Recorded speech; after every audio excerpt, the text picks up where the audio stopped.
ఈ సృష్టిని చేసినటువంటి దేవుని తెలుసుకోలేకపోతా ఉన్నాడు. దేవుని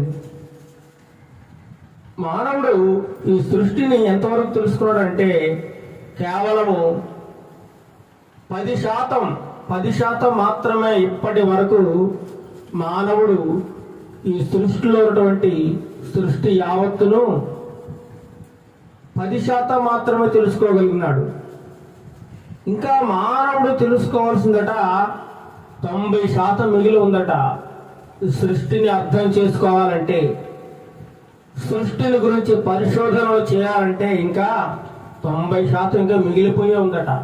కేవలం మానవుడు 10% మాత్రమే ఈ సృష్టిలో ఉన్నటువంటి కొన్ని విషయాలను తెలుసుకోగలుగుతూ ఉన్నాడు. ఇంకా సైన్స్కి అందని విషయాలు చాలా ఉన్నాయండి. సైన్స్